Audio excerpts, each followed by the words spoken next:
Chào mọi người nha. Mình đi Đà Lạt cách đây cũng nửa tháng rồi, nhưng mà hôm nay mới rảnh để có dịp mình up clip này mọi người. Hôm đó là mình đi với nhóm bạn của mình gồm 3 người. Thì tối đó thì tụi mình đi xe Phương Trang lên, và tụi mình có book được cái khách sạn này ở trên Traveloka. Giá cũng ok lắm mọi người.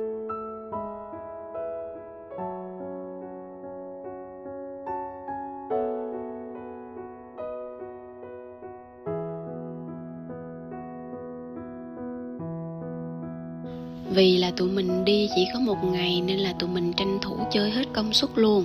Sáng đó tụi mình tới khách sạn, nhận phòng và có thuê xe máy. Thì mình thuê xe máy xong rồi mình gửi đồ ở tại khách sạn, nhận phòng sớm, gửi đồ tại khách sạn, rồi sau đó tụi mình lấy xe máy đi ăn sáng và đi quán cà phê luôn. Đây là trên đường mà tụi mình tới quán ăn sáng này cả nhà. Thực ra thì cái chỗ quán ăn sáng này á là tụi mình không có dự định từ trước. Tụi mình dự định đi cái quán kia tới quán này cả nhà. Nhưng mà tại vì đi trên đường á, tiện đi trên đường đến quán cà phê thấy quán này thì tụi mình tấp vào luôn. Thì ăn thì cũng tạm được thôi cả nhà, chứ không có hợp khẩu vị lắm. Nhưng mà thôi dùng tạm, cũng là đặc trưng của Đà Lạt nên là cứ ăn lót bụng rồi mình tới quán cà phê.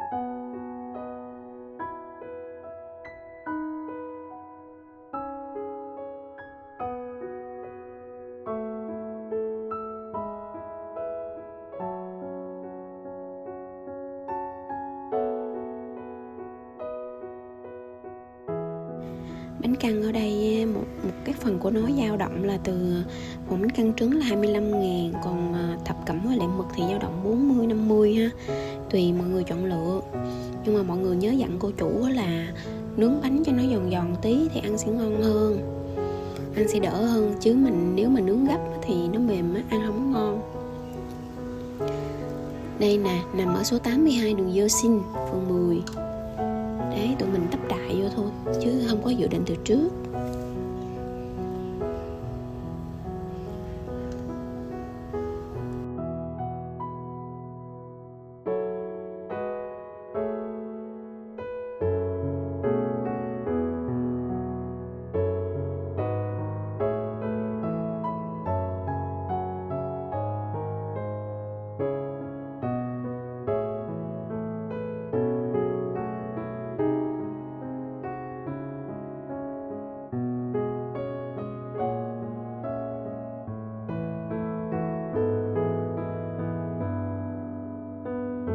Rồi ăn xong rồi tụi mình di chuyển tới quán cà phê này. Cái quán này là tên là Suối Bình Yên. Cái này mới khai trương luôn, là tụi mình lên, mới khai trương cách đây 1 tuần luôn á, là tụi mình lên và đi luôn. Cái quán này nó nằm ở trong cái khu phức hợp vườn địa đàng á.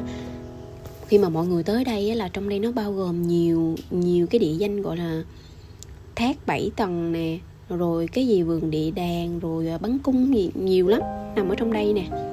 Rồi cái quán này nó cũng mở ở bên đây luôn, thì nó cũng còn mới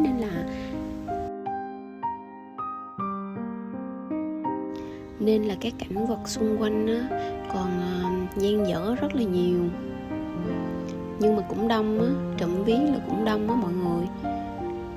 Mới á mà còn như thế này.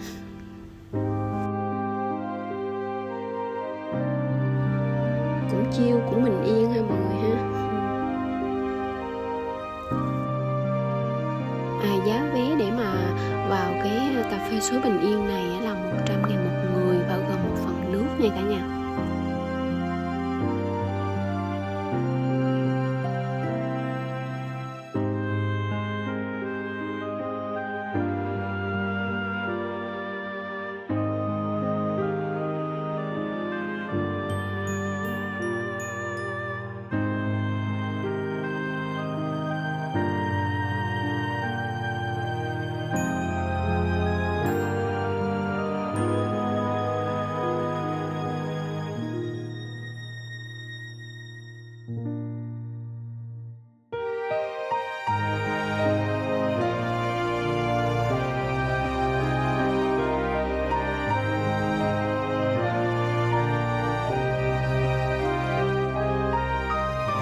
Ngôi nhà có cái ống khói ở bên trên đó là điểm nhấn của cái suối Bình Yên này mọi cả nhà.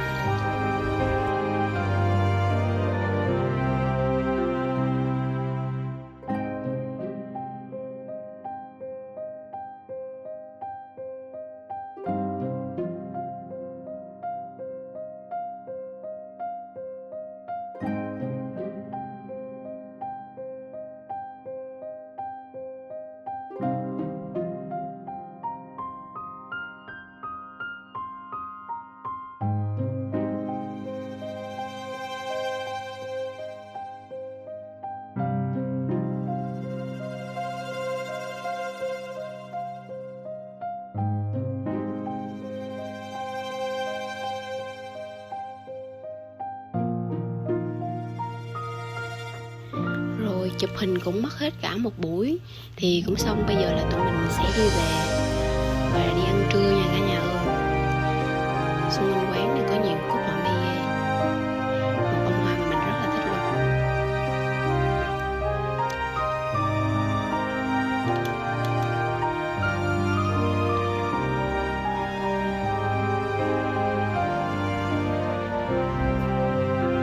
Đây tụi mình về tới khách sạn. Trời ơi, cũng hay làm sao mà tụi mình book được cái khách sạn này kế bên cái tiệm ăn mà tụi mình dự tính là sẽ ăn luôn. Mà ngay cái lúc đó là tụi mình không có hề biết là cái tiệm ăn này nó nằm kế bên cái khách sạn luôn á cả nhà ơi. Khi mà tụi mình tìm đường đi thì mới phát hiện là nó nằm kế bên luôn và đi bộ cách mấy căn nhà thôi. Trời ơi, thiệt là hay luôn á. Cái tiệm ăn này nè, trong đây có nhiều món lắm á cả nhà. Có cơm, có lẩu, rồi có gỏi nữa. Nhưng mà ăn rất là ok nha, giá thành rất là ok luôn. Nếu mà có dịp thì mọi người cứ thử nha. Cái tiệm ăn rơm này, cái view cũng xinh xinh ghê luôn á, chill thư giãn.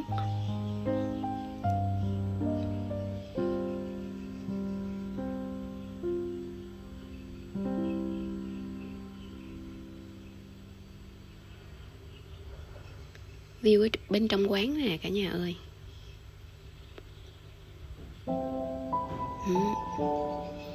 Đông lắm nha, buổi trưa mà mọi người tới là có khi phải đặt bàn trước á. Dễ thương ha.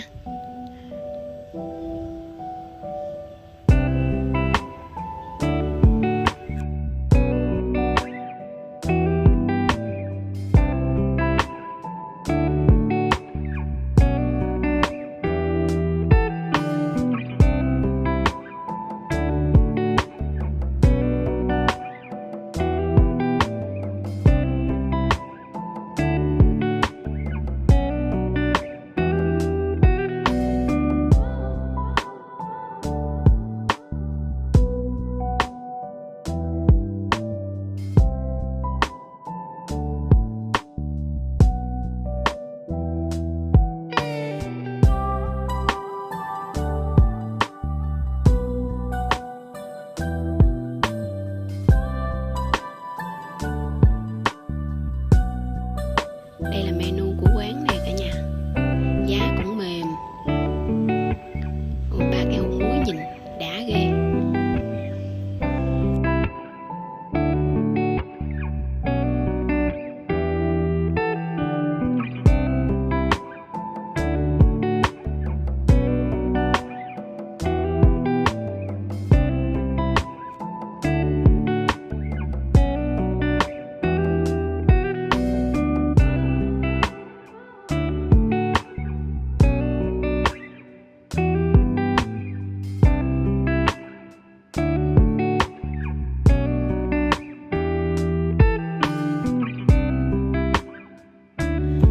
Phần ăn của tụi mình ra rồi này cả nhà. Cái này là tụi mình order cái phần combo á, combo cơm gà, phần này là 219.000, order thêm một phần cơm thêm nữa. 3 người ăn no ơi là no luôn, gồm một phần cơm gà chiên, một phần cơm gà luộc, một phần gỏi gà. Đấy. Rồi nước này kia là mình cũng order thêm. Đấy. Nhưng mà ngon lắm nha cả nhà ơi. Thịt gà ta dai, không có bị bở. Ba đứa mình ăn hết luôn, sạch bách luôn á. Ăn xong rồi tụi mình về khách sạn và tiếp tục thay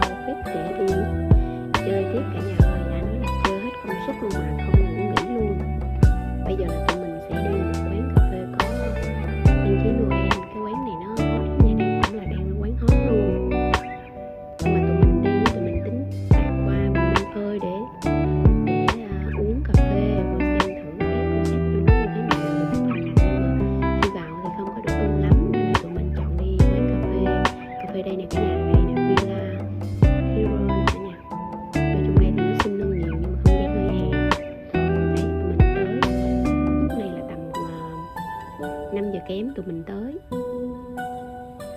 Tầm khoảng cuối tháng 11 đi á, trời không khí nó lạnh, đi trúng cái mùa Noel nó đã cực kỳ luôn á. Nước ở trong đây dao động tầm cỡ 5-60, nhưng mà nước ngon nha cả nhà, ngon hơn chỗ suối Bình Yên hồi nãy luôn. Này cả nhà đi tham quan nha.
Ở quán cà phê đó xong thì tụi mình đi ăn bò tơ dã chiến.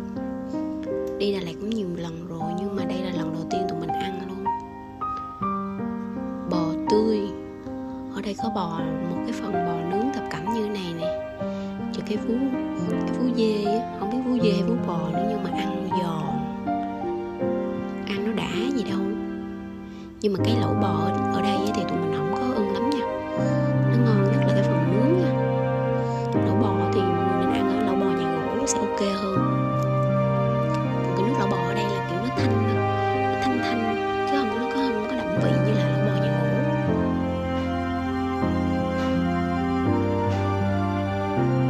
Một cái phần nướng thập cẩm như vậy như là 250 thôi nha. Đây là nồi lẩu này, nồi lẩu bò. Giá thì bao nhiêu thì cũng quên mất, 100 mấy 200 ấy. Phần trứng với mì này mình ăn á, phần trứng gà là 5.000 một trứng, trứng gà so 5.000 một trứng, ăn ngày tính thêm nha, nhỏ xíu à.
No nê rồi thì cùng nhau dạo một vòng hồ Xuân Hương và ghé vào chợ Đà Lạt mua một ít quà.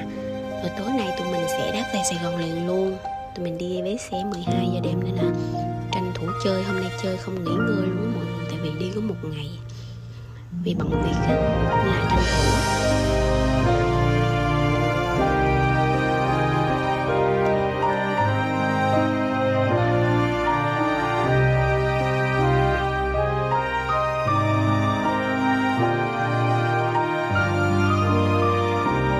Đi bộ cùng đám bạn với cái thời tiết như này nó rất là đã luôn á cả nhà, giống như không khí ở bên Hàn Quốc kia á. Mùa này lạnh lắm, ban đêm xuống còn có 15-16 độ.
kết thúc hành trình Đà Lạt một ngày của tụi mình rồi.